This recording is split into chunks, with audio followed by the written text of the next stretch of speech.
Si tuviéramos que hablar de lo que hoy en día es el Centro Documental de la Memoria Histórica, claro, tendremos que remontarnos a los orígenes del mismo y tenemos que remontarnos al año 37, en plena Guerra Civil, cuando el cuartel general de Franco pues, estuvo aquí en el Palacio del Obispo aproximadamente durante un año, del 1 de octubre del 36 al 1 de octubre del 37. En ese año, en abril, se creaban diversos organismos que tenían un objetivo muy claro, como era la recuperación de los documentos, primero con un objetivo propagandístico, ya que con la documentación que se recuperaba pues se hacían campañas de contrapropaganda, pero después el objetivo fundamental sería el ser un servicio documental para servir o facilitar la información a los diferentes organismos de represión.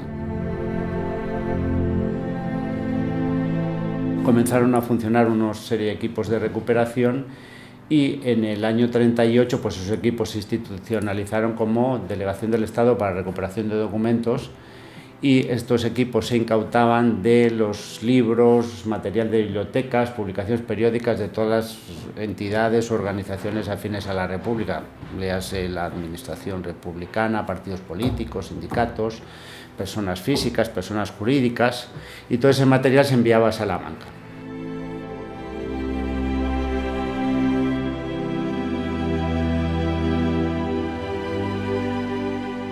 El otro día que estuve mirando el expediente de Alberti, pues en el expediente de Alberti pues hay un certificado de antecedentes políticos sociales que se basan en un artículo que estaba publicado en Mundo Obrero, que era el órgano del Partido Comunista, y hablaban del primer viaje que habían hecho con Teresa León a Moscú en el año 34 al Congreso de Escritores. Entonces ahí pues hablan de la entrevista que tuvieron con Stalin, que Stalin era muy cordial y tal, y todo eso se plasma en un certificado que se envía al tribunal y en base a ese certificado pues al final el expediente pues se archivó provisionalmente porque claro, se exilió.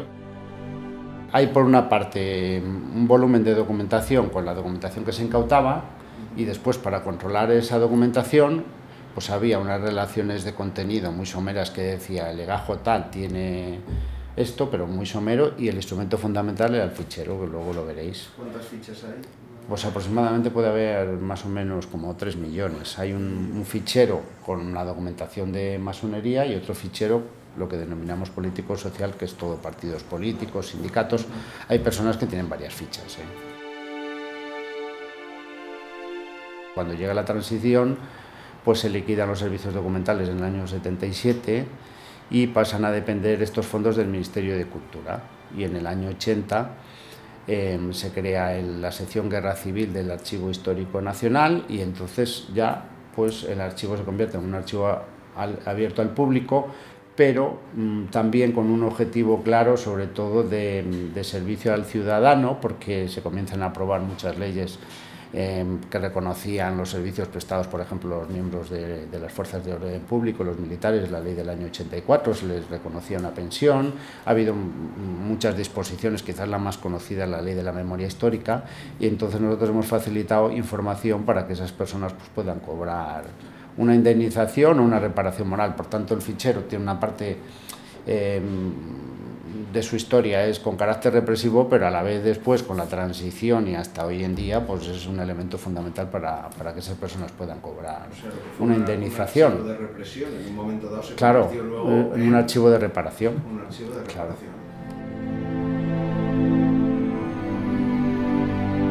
Nosotros queremos encontrar la ficha de Amador Díaz, de la aldea de Serín, en el concejo de Llanera, en Asturias.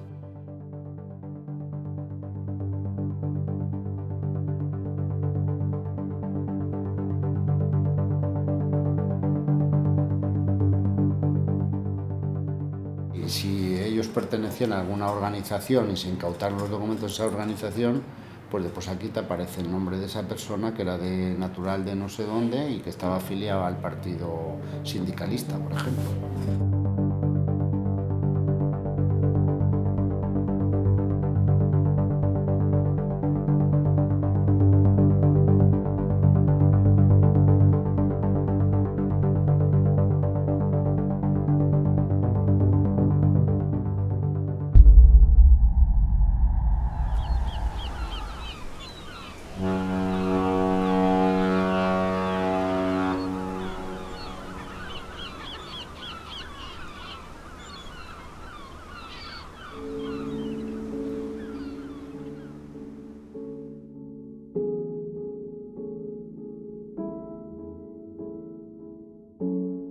la historia de Amador se desarrolla en una zona de llanera más montañosa, que es en la zona que ya linda con Corbera. Y Llanera está más o menos, lo decimos aquí, Llanera corazón de Asturias, está casi equidistante de Oviedo, de Gijón y de Avilés. Ahora está muy bien comunicada, hace muchos años no tan bien, y a pesar de estar en el cogollo de Asturias, pues esa zona donde se desarrolló la historia de Amador sigue siendo muy rural. La economía, y sobre todo en esta época de Amador, era fundamentalmente rural, casi exclusivamente. También en Villabona, en el núcleo de Villabona, había una mina y alguna gente trabajaba allí.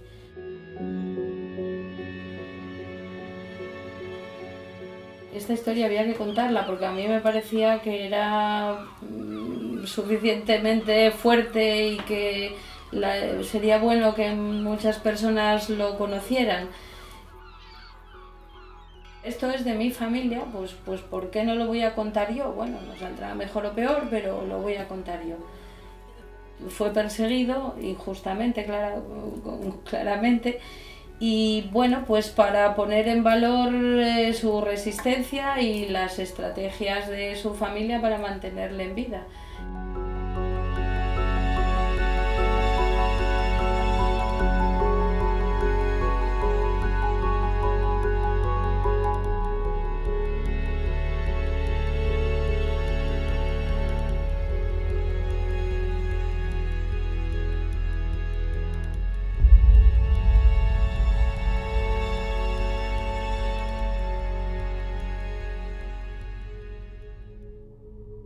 Bueno, él era un hombre bueno, un hombre inteligente. En los tiempos la mayoría de la gente, por desgracia, era casi todo el mundo analfabeto, no sabían los pobres ni leer ni escribir.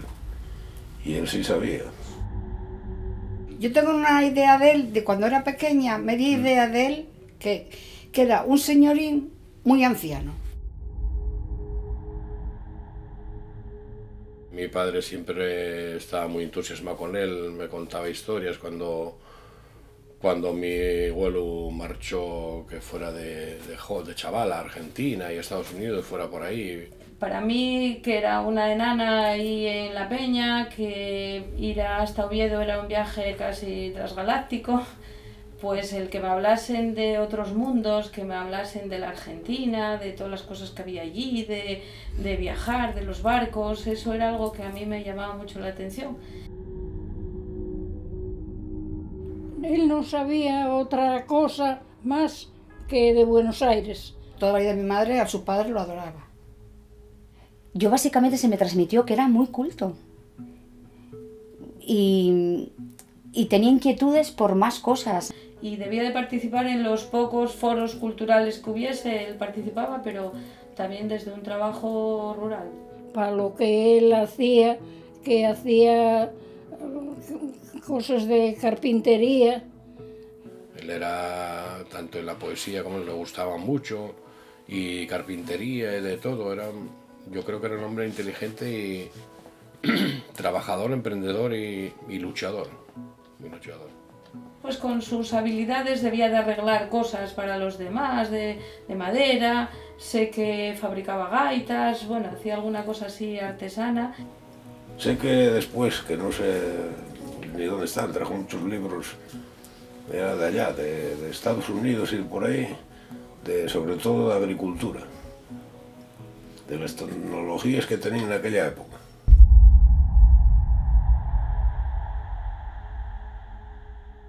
Algo empezó con él, se fue transmitiendo a todos y creo que todos quedaron muy marcados.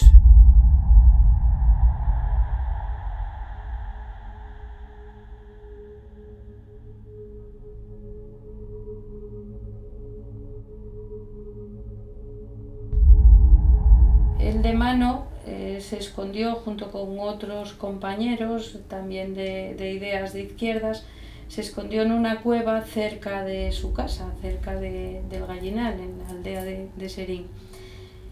Y lo que pasa que los compañeros no se lo tomaban muy en serio y estaban guardados, pero salían. Y él eso le parecía que no era muy buena cosa y les insistió que si estaban guardados tenían que estar guardados porque iban a venir a por ellos. Los otros parece ser que no se lo tomaron muy en serio y entonces él habló con su hermano, con mi abuelo Benjamín, y pues le pidió que buscase un sitio. Y mi abuelo, junto con un vecino, Pepe Pachu se llamaba, pues prepararon la cueva esta en la zona de La Peña.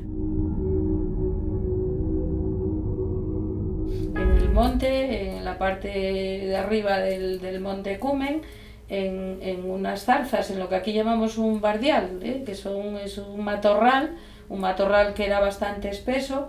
Creo que aprovechando un poco el desnivel de la montaña, hacía como un poco de cobertura, pero lo que tenía por casa era un matorral.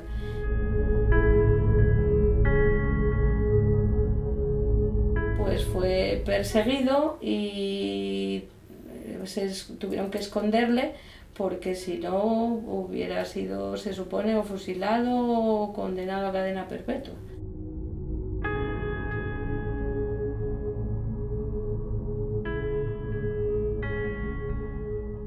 Ya te digo que él estaba incómodo con esos compañeros porque no estaban escondidos, salían. Y quiso marchar y poco tiempo después, yo no sé exactamente, pero igual una semana o 10 días o 15 después, fueron a buscar a la cueva donde estaba él escondido primero.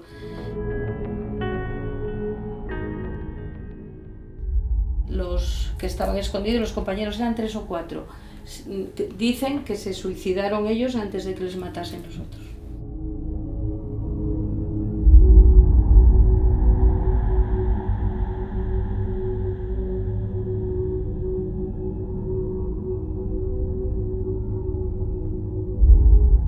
En aquella zona se tiraban a los cadáveres de la gente que fusilaban pues por los pueblos cercanos. Los fusilaban, los cargaban en camiones, a veces obligaban a la gente que tenía camiones, les obligaban a punta de pistola a hacer un porte, no sabían qué iban a llevar, y cargaban cadáveres y los tiraban a la mar. Así había garantía de que desaparecieran.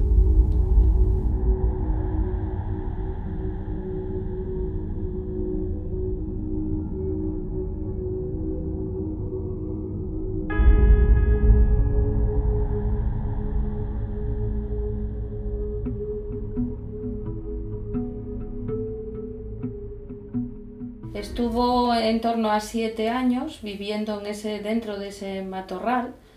Podéis imaginaros lo que es vivir en una zarza, metido dentro de una zarza. En los inviernos asturianos, que no son excesivamente crudos en cuanto a temperatura, comparado a lo mejor con un clima más continental.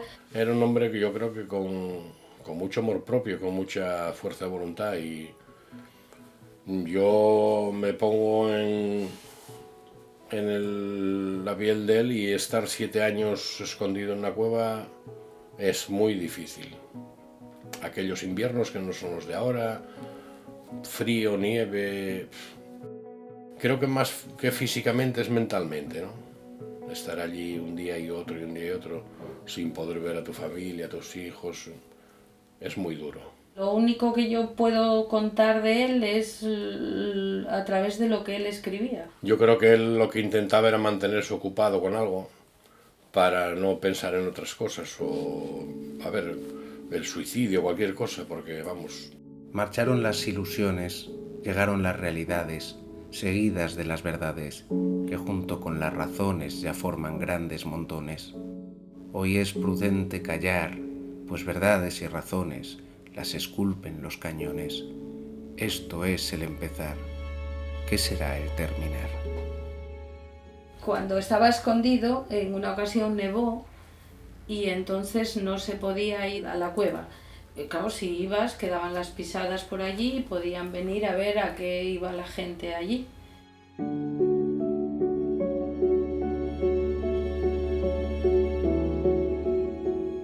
Creo que estaban preocupados de ahora qué hacemos para poder llevar la comida, para que por si hay pisadas. Y Pepe, el Pepe Pachu, que se llamaba el paisano, organizó una excursión de chavales y chiquillos para hacer santos. Entonces reclutó a todos los chicos jóvenes, a todos los críos de por allí, de la zona, de todas las casitas, y dijo, vamos a hacer bolas de nieve, vamos a hacer caminos de nieve. Y los tuvo haciendo rollos de nieve, bolas, para hacer caminos.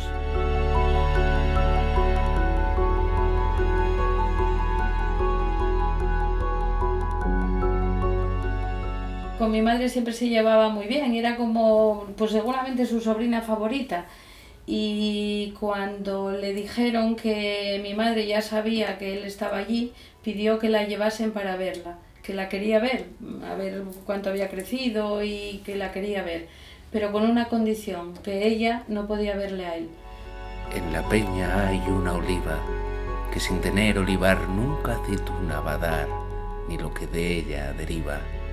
Además es digestiva, que a nadie hace mal, ese fruto que cautiva de un sabor sin igual, así produce la oliva.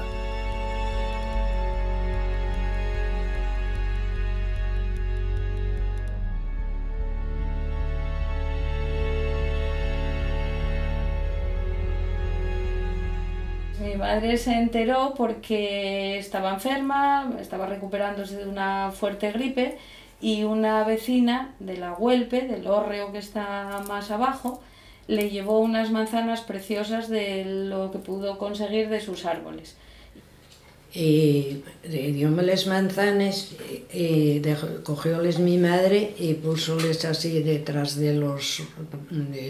Ahí había un platero. Una alacena con platos. Alacena con platos. No era costumbre de la abuela robar manzanas a su hija. Y cuando vino pregunté que para quién eran las manzanas, porque yo sabía, no podía creer que fueran para ella. Que tu madre te robase las manzanas estando tú malina. Que cogiera las manzanas para marchar con las manzanas. Era rarísimo. Y entonces fue cuando me lo dijo, que eran para Tiumador. Yo son para Tiumador. Tiumador. ¿Dónde está Tiumador? Dice, allá arriba en Cuma, en un barrial.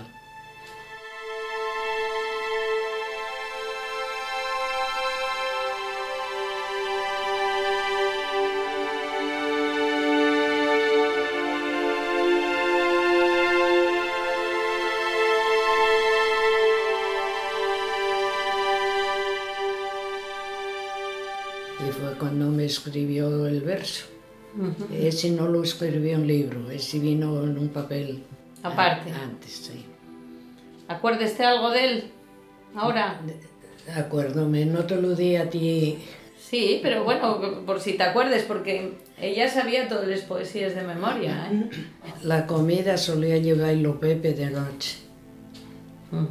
Sabía llevar, que iba todos los, yo creo que iba todos los días. Y después venía por aquí y, ¿qué? ¿Fuiste a cortejar? Decía mi tía, la cocinera Aurelia. Y dice, sí, dice, ¿cómo estaban las moces? Regular, estaban un poco impertinentes. Él iba a cortejar y iba a ver a Amador por la noche a contar la vida. Y siempre venía así y con bromas de alguna forma. Y lo que yo creo que más me llamó la atención a mí es todas las estrategias que tuvieron que establecer su familia, fundamentalmente las mujeres, para poder alimentarlo cada día, para poder hablar con él, para poder llevarle la ropa.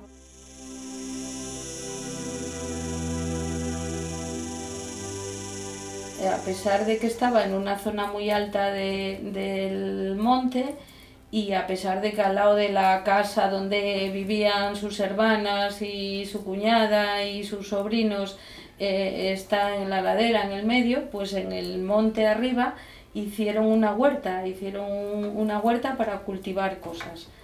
Y también establecieron allí una zona de pasto para llevar a las vacas a pastar allí de vez en cuando alrededor había suficiente terreno para tener huerta y para llevar a las vacas. Lo que hacían era depositarlo en el sitio mientras estaban en la huerta y él después, seguramente de noche, cuando no hubiera luz, iba a buscar.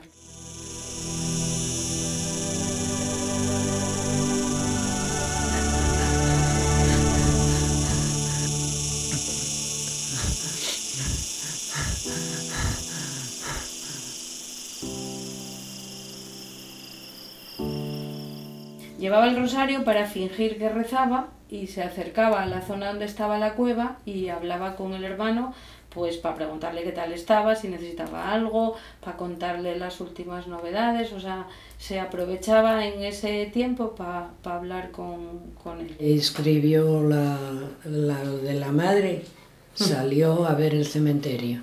Una noche pasea y ve desde allí, se ve el cementerio, gira en la montaña y se ve abajo el cementerio donde está enterrada su madre. Madre dulce, cariñosa, es lo que fuiste en la vida, hoy en tierra convertida, donde tu cuerpo reposa. En la vida tú sufriste escasez y desengaño, pero criaste un rebaño sin nunca mostrarte triste. Fue empeorando y ese fue uno de los motivos por los que hubo que acabar sacándole de allí, porque un día se presentó en el Gallinal y estaba enfermo y tenía una... Bueno, fue cuando se plantearon trasladarlo a La Peña. Creo que tenía una bronconeumonía bastante importante.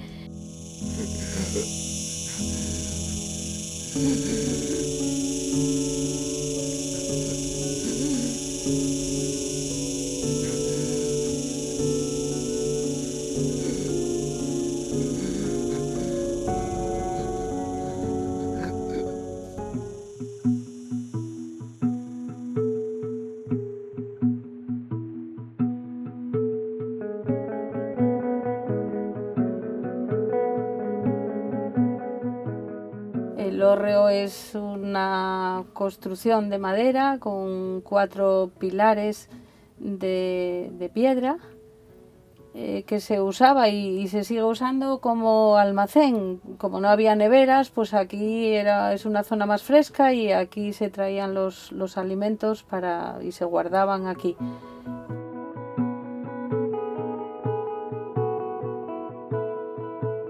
Y aquí estuvo escondido Amador durante casi un año. Estaba muy enfermo, empezó a delirar, un día apareció en su casa y lo trajeron para acá, en fin, estaba ya en una situación complicada y en aquella época consiguieron que un médico le atendiese, un médico que se arriesgaba a perder su licencia y a lo mejor hasta su vida. Venía y entraba sin llamar, aquí y al horno. Si alguien lo ve atender y auxiliar a un fugado, a un rojo, pues eso, podría ir a la cárcel y quedarse sin licencias.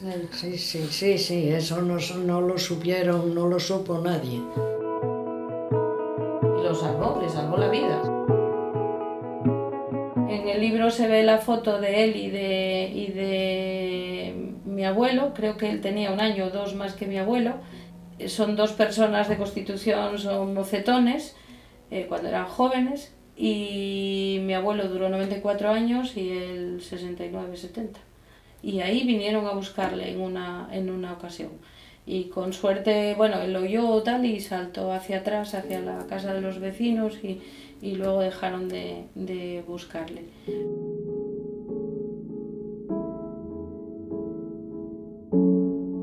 Que por situarnos es lo que aquí llamamos concejo de Llanera y concretamente nosotros somos de la parroquia de Villar de Bello.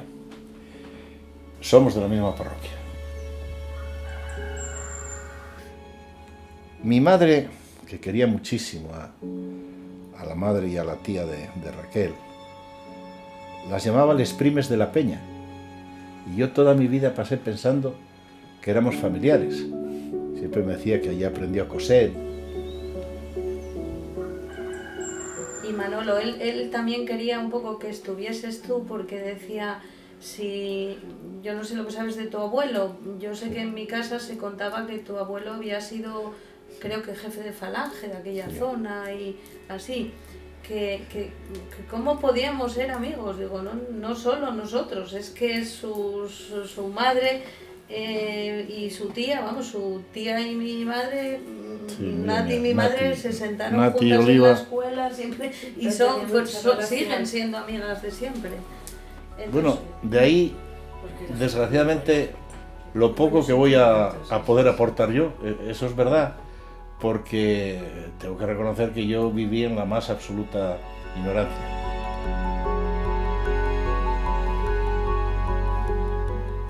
La posguerra, ¿cómo se habrá contado en cada casa? En una sin duda con rencor, que decíamos antes, con odio, con miedo. Todo eso pudo haber pasado en muchas casas. Pero hubo otras como la mía, como mi familia, que lo que hubo fue silencio.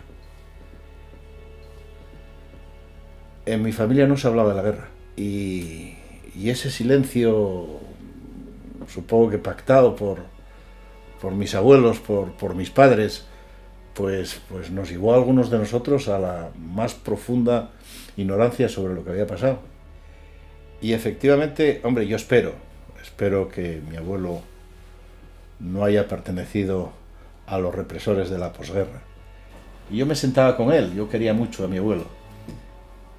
Y recuerdo más de una vez, y de dos, y de tres, que veía venir la pareja de la Guardia Civil por la carretera, y venían a nuestra casa. Y venían la pareja de guardias civiles, supongo que mandatados por la Guardia Civil de Posada, para informarse a través de mi abuelo de la familia del mozo que entraba en quintas. Mi abuelo toda la vida, no sé si se lo habré oído 4, 5 o 6 veces, siempre decía, ye de buena familia. Siempre decía lo mismo, que yo supongo, ahora lo pienso, que sería esa la razón por la cual los guardias civiles un buen día dejaron de venir. Y por lo tanto está claro que sí, mi abuelo perteneció al bando triunfador, pero espero que no haya sido. Yo tampoco creo que muchos de los que eran personas normales y que vivían del campo, pues cuando acabó la guerra volverían a ser normales y a vivir del campo. Y que hubo confidentes, sin duda, pero tampoco pienso que fueran todos, ni mucho menos, ¿no? No lo sé. Hombre, yo del libro Raquel te diría que, si lo tuviera que definir, me saldrían muchos adjetivos, ¿eh? Desde luego, en primer lugar, humano, entrañable, veraz, muy veraz. Y precisamente por todo esto es difícil entender que eso que narra Raquel, que no lo haya vivido en primera persona, es impresionante. Eso no te lo puedes creer. Si tuviera que utilizar una expresión bíblica, diría que es la verdad revelada, pero bien revelada, con autenticidad. Era muy peligroso el estar aquí porque además tosía y eso, tuvieron que hacer un sistema aquí abajo, pusieron como un banco de trabajo de carpintero y un yunque, pues para meter ruido cuando tosía, sobre todo si venía gente, había que machacar o algo para que no se oyesen las toses. Pues Cándido, cuando venía alguien y hacía ruido, solía estar debajo del lorro haciéndose que hacía algo. Y en una ocasión llegó Luis, el de María Mersino, y llegó al todo. Dice, coño Luis, que me asustaste y tal. Y entonces hízose el tonto para alejarse del lorro.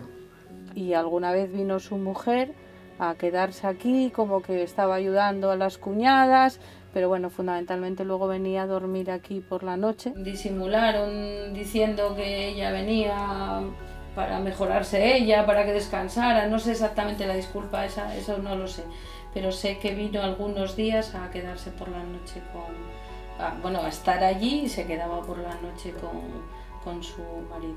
No, aquí venía de noche a calentarse un poco en la cocina. O sea, ¿estaba metida en el horno o sin...? Estuvo metida en el horno los 15 días. Ah, yo pensé que estaba aquí y pasaba de noche para allá. No. También yo creo que lo escribí ya en este momento porque me estaba dando cuenta que la memoria viva se me estaba yendo, que era mi madre, mi tía, mis tíos, ¿no? Y los hijos de Amador, que yo los conocía a todos y resulta que se iban muriendo.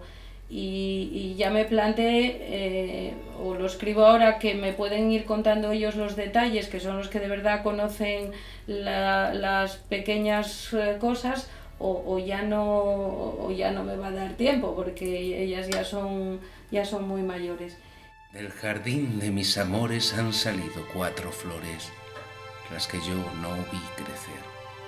Si se pueden conservar y que yo los pueda ver, qué feliz y qué gozar. Y yo digo, ay, tú bien puedes perdonar. Mi favorita es la que dedica a sus hijos. En el jardín de mis amores han nacido 4 flores que yo no vi crecer. No sé, a mí me parece que es tremendo eso, pensar en sus 4 hijos y que él no los ve crecer. Pues saber que se casaban sus hijas y no poder llevarlas al altar.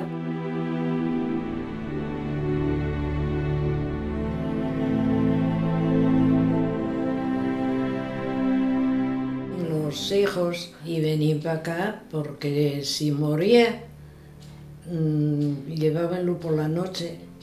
A la hora que fuera, como si moría por la mañana, llevábanlo por la noche, pero no iban a sacarlo de aquí para que el mundo se enterara.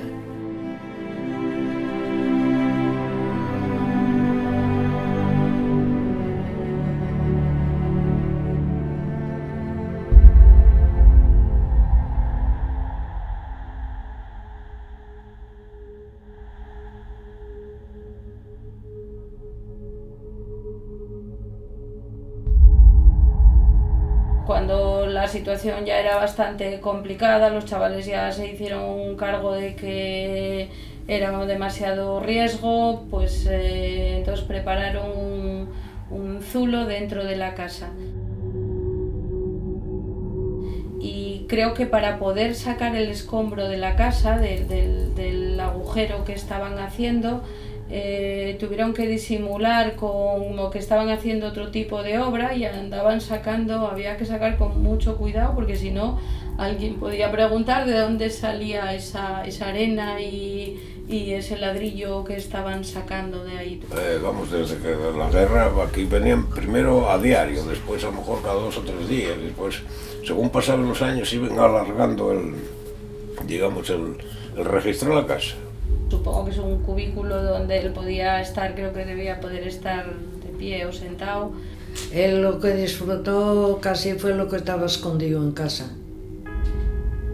Pues que su madre sacó adelante también 4 hijos, que cada 2 días, pues eso, se la llevaban para interrogarla y que sacó adelante a esa familia luchadora. En aquella época, pues a muchas familias, pues si no aparecía, pues pegaban y 2 tiros a la familia o a quien fuera. La mujer no tenía nada, porque yo acuérdome de ir a aquella casa cuando ya estaba él en Zulo y allí no había nada.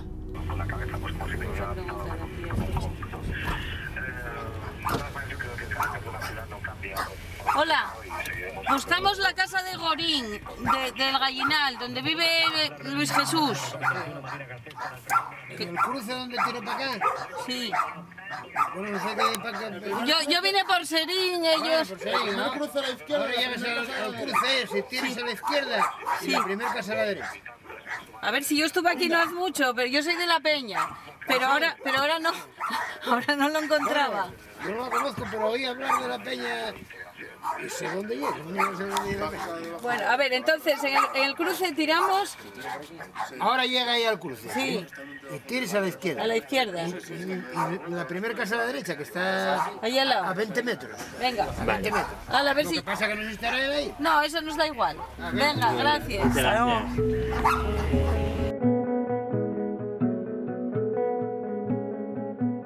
Cuando veníamos con poca comida en la bandeja, comíamosla nosotros allí donde él nos estaba viendo desde la ventana. Ya. Entonces él pasaba lo medio bien.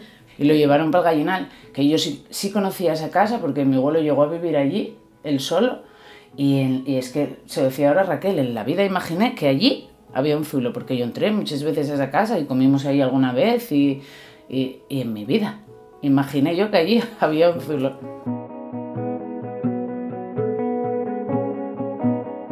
Él estaba escondido debajo de la cama y por la noche salía y dormía normalmente en una cama ya. Y ahí estuvo, pues eso, otros 6 años.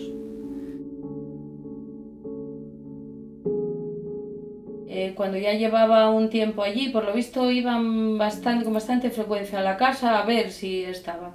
Pero aquel día mi padre llegó y no sé, pues muy cansado o como fuera, y entonces dijo, no, échate ahí que hoy no vendrán, porque ya, digamos, ya hubieran distanciado los registros, ¿no? A lo mejor ya venían cada 3, 4, 5 días, según, no era todos los días y a todas las horas. Habitualmente estaban los 2 hijos varones, que eran los que fingían dormir en las 2 camas que había encima de donde estaba él. Y entonces, bueno, pues coincidió que echaronse en camas diferentes y a la media hora, pues aparecieron.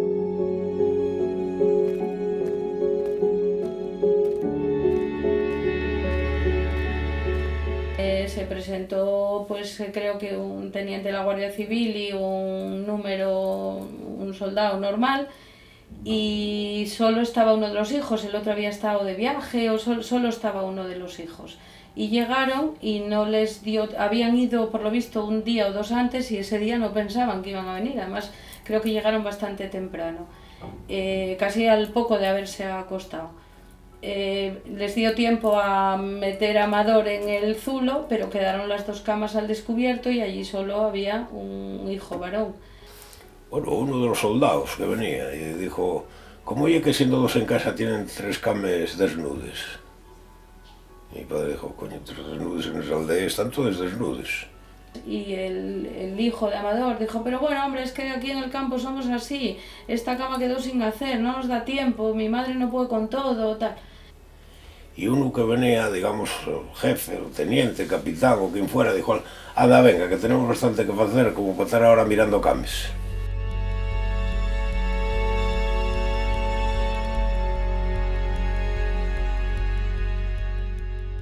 Mi padre siempre dijo que aquel se hubiera dado cuenta de que sí hubiera habido alguien allí. Pues era alguien que dijo, si me pongo a buscar, pues voy a encontrar algo que va a ser desagradable.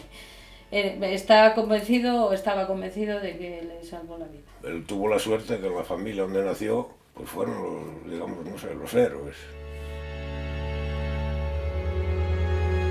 En ningún momento podían bajar la guardia. En perpetuo malestar siempre tendrá que vivir el que no pueda olvidar, aunque tenga que sufrir en silencio sin llorar, ni mirar el porvenir, pues vale más no pensar lo que nos pueda pasar.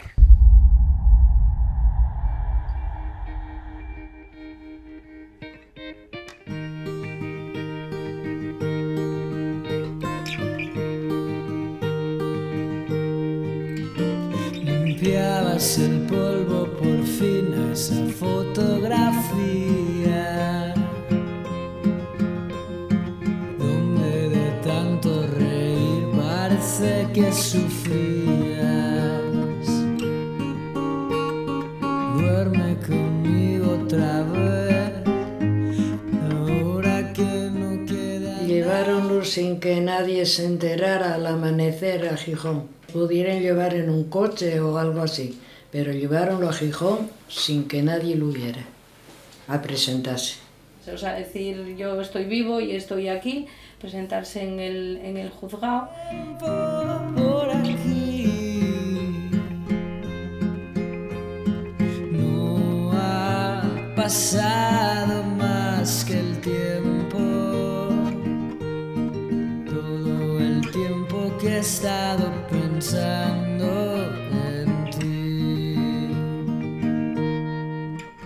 Ya como pasaron los años y él no hubiera participado, digamos, en delitos de sangre ni nada, bueno, a través de influencias y cosas de esas, pues... Tenían una amistad. Lograron dar un salvoconducto para poder circular libremente. ¿Cómo explicarte, mi amor? Que he mirado a los ojos del miedo. Pues en esa época parece ser que ya quedaba muy poca gente desaparecida, ya se había... bueno, ya las persecuciones no eran, parece ser, tan intensas.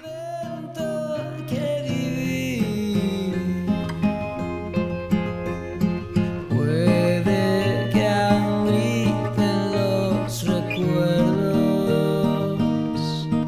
cada vez que me acuerdo de ti. Les costó muchísimo, tuvieron que reunir muchísimo dinero de aquella. Decían que si 100.000 pesetas.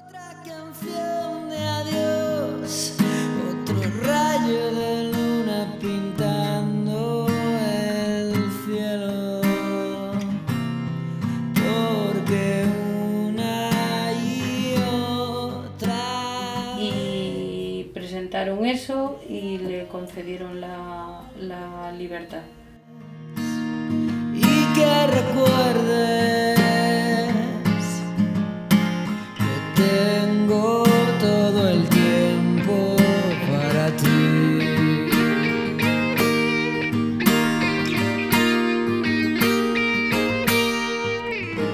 Después de haber recorrido tantos caminos,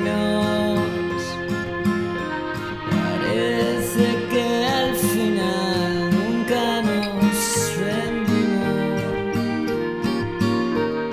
solo dábamos vueltas sobre nosotros mismos.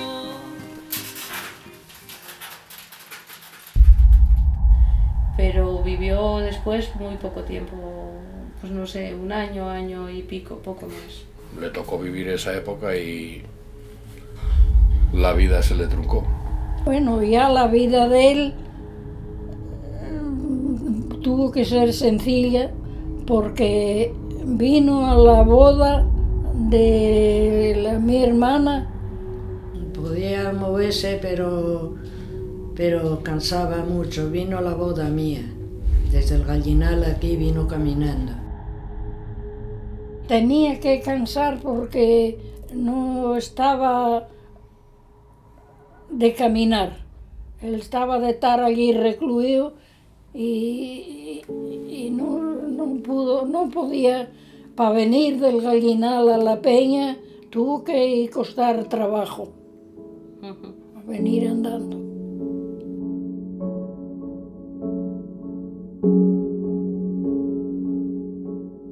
Que salió, consiguieron su libertad, pero por poco tiempo y con muy mala salud.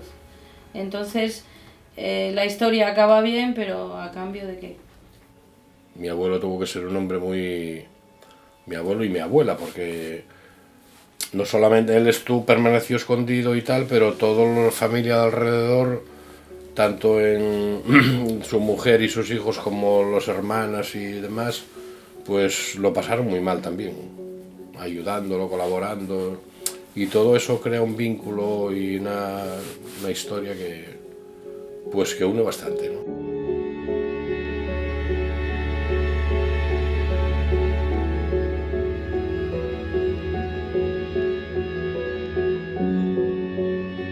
Amador era una persona con una inteligencia innata que hubiera podido ser cualquier cosa de haber tenido las oportunidades que pudimos tener otros.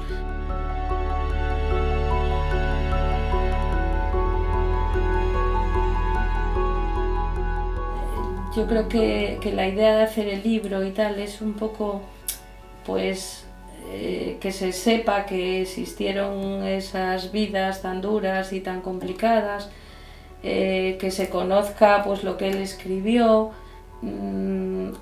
intentar que ojalá nunca se repita eso, pero bueno, yo no lo hago desde el odio a los que lo persiguieron. Otro de los grandes éxitos de Raquel, cómo cuenta lo que cuenta esos sufrimientos sin el más mínimo atisbo de rencor. Pero mi padre tampoco tenía, sabría, pero tampoco tenía mucha idea. Yo creo que me interesé también más de toda la historia por el libro, cuando fuimos a la presentación del libro y cuando todo, fue cuando más empezaron a hilar. La memoria histórica es algo absolutamente necesario. Es decir, ese es uno de los grandes errores de ciertos políticos de nuestro país. La memoria histórica es una búsqueda absolutamente necesaria, porque libera.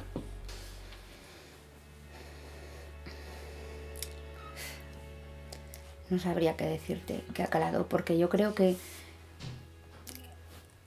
un detalle, algo en concreto, no. Yo creo que somos el resultado de todo eso.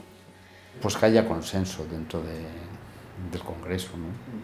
O de las dos cámaras, vamos, un consenso entre los partidos políticos, que hay ciertas cuestiones que son de derechos humanos y que gobierne quien gobierne, pues hay que solucionar, sobre todo el tema de las fosas. Hay otras cuestiones que ya son más, pero yo creo que es la solución, porque si no, al final, si se utiliza como arma arrojadiza por parte de los diferentes partidos y por la prensa, pues entonces yo creo que es la vía.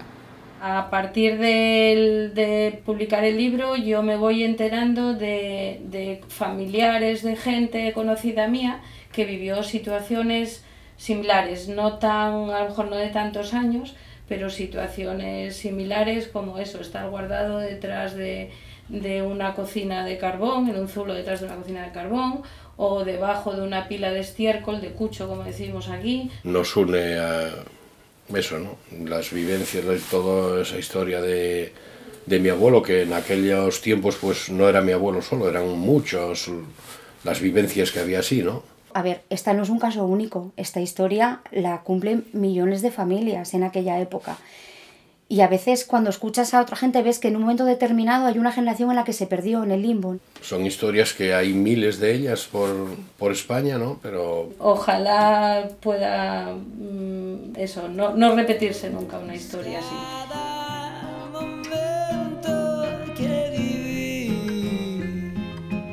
Realidad ha de venir, hace falta disfrutar, todo no va a ser llorar. Algo será de reír. Cada vez que me acuerdo de ti, dime que esto no será otra canción de adiós, otro rayo de luna pintando el cielo,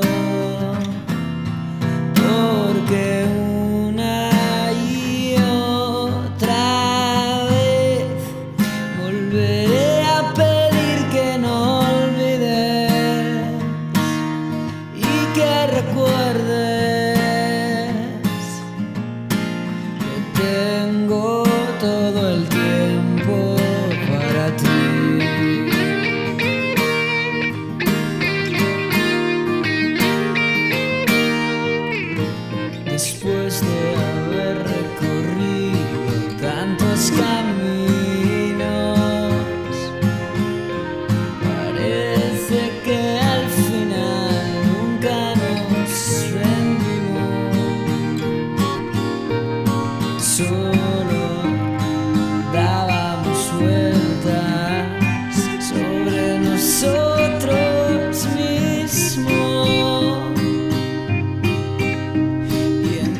Sí.